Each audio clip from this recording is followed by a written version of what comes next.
Récemment, j'ai réalisé 2 vidéos sur le nouveau moteur optique 57 ppd ainsi que sur le moteur optique micro OLED 53 ppd désormais confirmé pour le Crystal Super. Ces 2 nouveaux modules permettent d'obtenir une valeur de pixels par degré plus élevée, offrant ainsi un niveau de netteté, de clarté et de qualité d'image visuelle globalement supérieur en VR. Mais je me suis vite rendu compte que ces nouveaux modules offrent non seulement une meilleure qualité visuelle, mais aussi des performances nettement supérieures dans littéralement tous les jeux ou simulateurs auxquels vous jouez. J'ai réalisé quelques benchmarks simples sur DCS World en comparant les performances ou le taux d'image par seconde entre le Crystal Super avec le module standard 50 ppd, le 57 ppd et le moteur optique micro OLED 53. En bonus, j'ai également ajouté les résultats du casque Crystal Light et du Crystal Original. Pour simplifier et être équitable envers tous les casques, j'ai décidé d'effectuer tous les benchmarks en utilisant les mêmes réglages dans Pimax Play. J'ai réglé la qualité de rendu ou la qualité d'image à 1,0 dans Pimax Play, ce qui offre généralement la meilleure image avec tous les casques Pimax sans pour autant faire chuter complètement le taux d'image par seconde. Dans la plupart des cas, il n'est d'ailleurs vraiment pas nécessaire de dépasser 1,0. Pour que le Crystal Light puisse être inclus équitablement dans cette comparaison, aucun suivi oculaire ne sera utilisé lors de ces tests.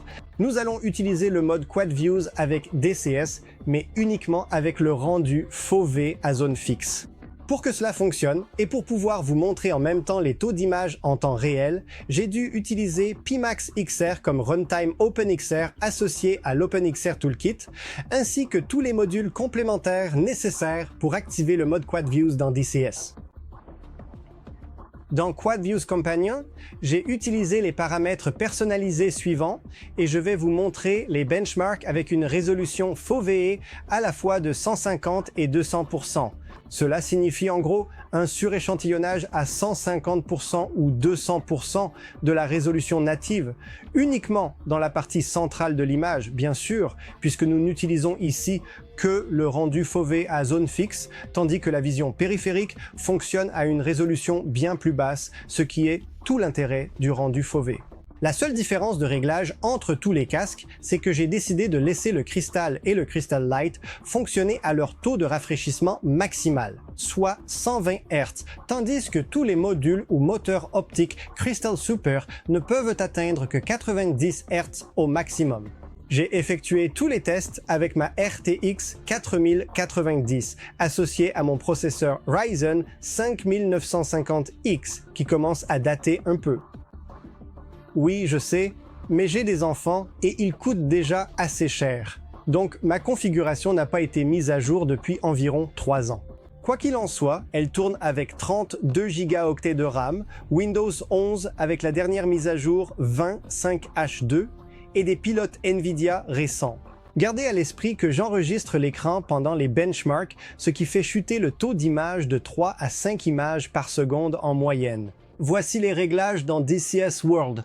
Je sais que cette partie peut être beaucoup ajustée, mais ce sont les paramètres que j'utilise principalement lorsque je présente les casques Pimax lors d'événements et de roadshows. Cela permet à DCS World d'être extrêmement net, tout en maintenant un taux d'image assez bon. Pour ne pas trop solliciter le processeur, j'ai fait tous les tests en effectuant simplement un vol libre sans autres avions, en pilotant mon FA-18 Hornet préféré au-dessus du Nevada. Alors passons aux choses sérieuses avec le Crystal Super 50 ppd. Pimax Play à 1.0, Quad Views FFR et 150% de résolution de la zone fovéale. Le taux de rafraîchissement moyen ici était d'environ 70 images par seconde. Sans enregistrement, c'était autour de 75 peut-être. N'oubliez pas que nous fonctionnons ici à une résolution très élevée. La partie centrale de l'image est extrêmement nette grâce aux 150% en Quad View et les visuels sont très impressionnants, selon la majorité des personnes qui ont essayé cela lors de nos roadshows et événements. Maintenant, en passant à une résolution de zone fovéale de 200% en Quad View et en redémarrant le simulateur, le taux de rafraîchissement chute à une moyenne de 60 images par seconde. Ce ne sont pas des chiffres très impressionnants, mais oui, on utilise une résolution fovéale exagérée à ce stade. Pour atteindre 90 images par seconde ici, avec le module 50 ppd, il me faudrait réduire la résolution de la zone fovéale à 120% ou même moins. L'image resterait très nette, mais pas aussi précise qu'avec 150 ou 200%. Le champ de vision rendu ici est de 126 degrés à l'horizontale, du moins selon mes tests. Voyons maintenant le moteur optique Crystal Super 57 ppd en utilisant exactement les mêmes réglages et le compagnon QuadViews à 150% pour commencer.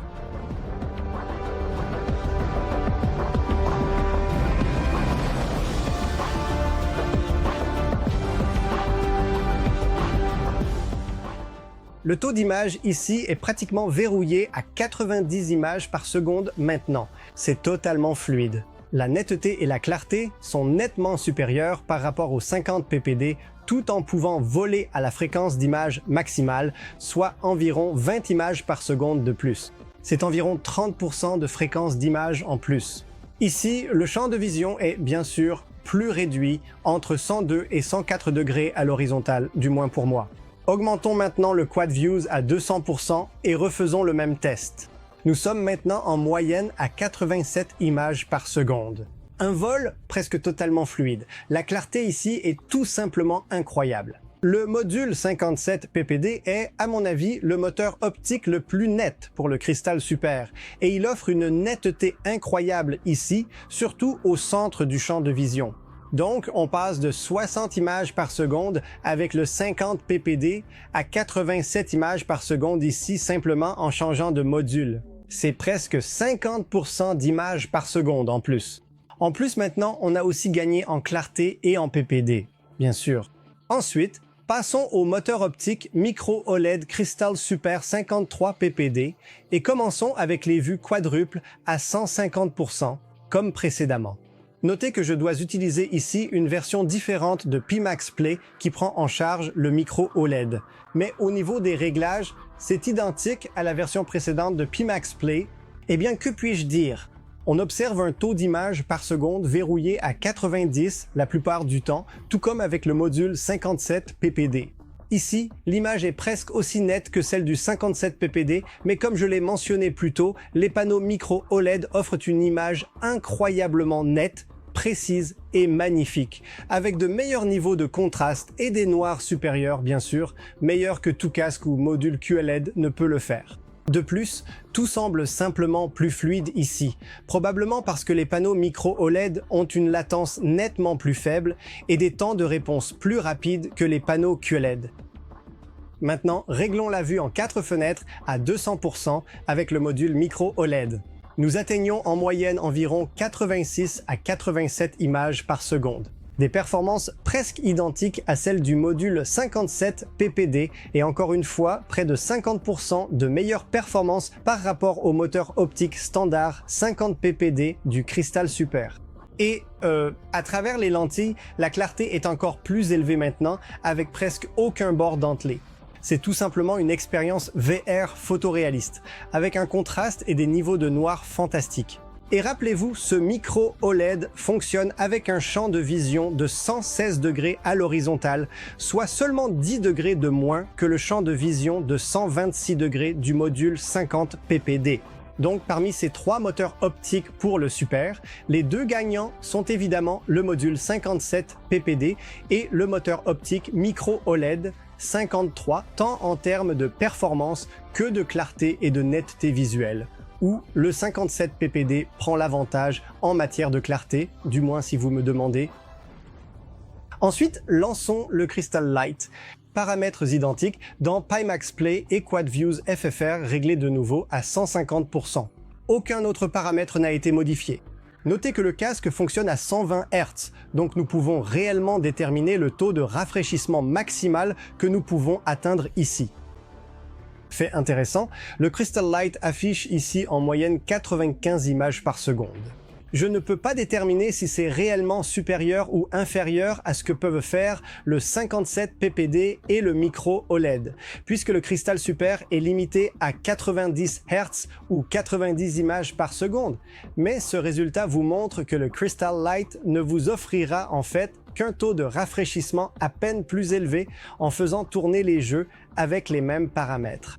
Et évidemment, la qualité d'image ici n'est pas aussi nette avec le Crystal Lite. Il lui manque la clarté supplémentaire puisque les panneaux QLED sont de 2880 par 2880 pixels par œil, tandis que le modèle Super avec n'importe quel moteur optique QLED a une résolution de 3840 par 3840 et le moteur optique micro OLED est de 3840 par 3552 pixels par œil. Et mon champ de vision avec le Crystal Lite est d'environ 105 degrés à l'horizontale. Augmenter la vue quadruple à 200% fait que le Crystal Lite peine un peu plus. Le taux de rafraîchissement moyen est maintenant de 85 images par seconde. C'est en fait inférieur à la fois au module 57 ppd et au module micro OLED, en utilisant des réglages identiques. Et malgré l'exécution de vue quadruple à 200% dans la zone fovéale, l'image rendue par le Crystal Lite est loin de ce que propose le 57 ppd et le micro OLED. Ici, la résolution physique inférieure du panneau est clairement un facteur qui fait une grande différence. Enfin, essayons tout cela avec le Crystal original en utilisant bien sûr les mêmes réglages, en commençant par remettre les vues quadruples à 150%. Pour une raison quelconque, le Crystal original offre un meilleur taux de rafraîchissement que mon Crystal Lite, malgré l'utilisation de la même résolution.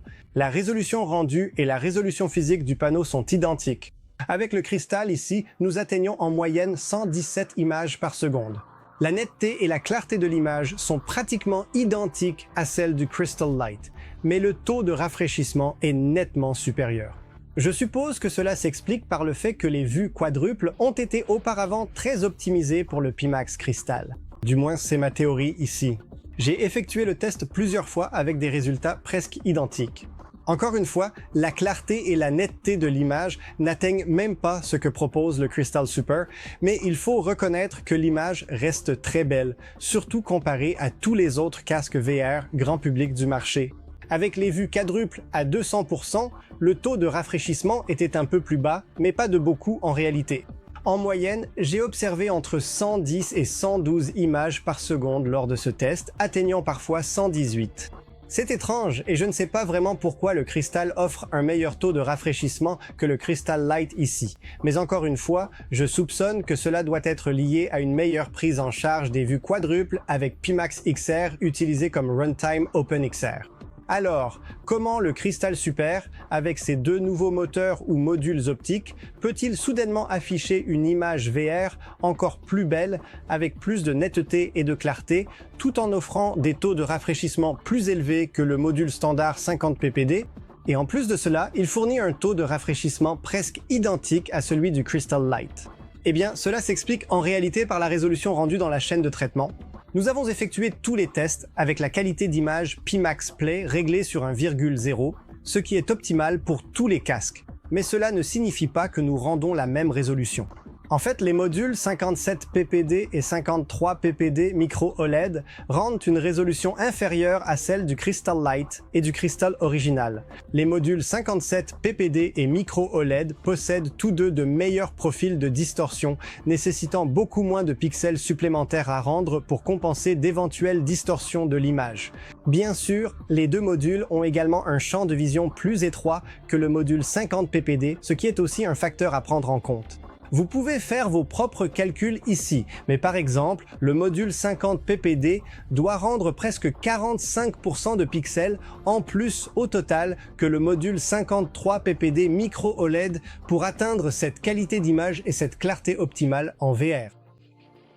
Mais d'un autre côté, le moteur optique Super Micro OLED offre un champ de vision environ 10 degrés plus large que celui du Crystal et du Crystal Lite, et ils rendent tous à peu près le même nombre total de pixels sur Pimax Play 1.0 avec des résolutions rendues par œil très similaires. Encore une fois, j'ai abordé ce sujet dans mes deux dernières vidéos et les benchmarks ici prouvent que vous n'avez pas besoin d'une meilleure carte graphique si vous passez d'un Crystal Lite, du Crystal original ou du Crystal Super 50 ppd au module 57 ou un micro OLED. Vous pouvez même potentiellement obtenir de meilleures performances selon ce à quoi vous jouez. Et il en va de même pour le futur Dreamer qui en fait affiche une résolution encore plus basse que le Super Micro OLED avec une qualité d'image Pimax Play à 1.0. Mais ça c'est un sujet pour une prochaine vidéo. Les amis, dites-moi ce que vous pensez de ces résultats de benchmark et n'hésitez pas non plus à aller voir VR Flight SimGui sur YouTube. Steve a réalisé de nombreuses vidéos sur le module 57 ppd et j'ai remarqué qu'il apprécie non seulement la qualité améliorée, mais aussi les performances dans les simulateurs de vol utilisant le 57 ppd au lieu du moteur 50 ppd. Pour l'instant, c'est tout ce que j'ai. Merci beaucoup d'avoir regardé et à la prochaine.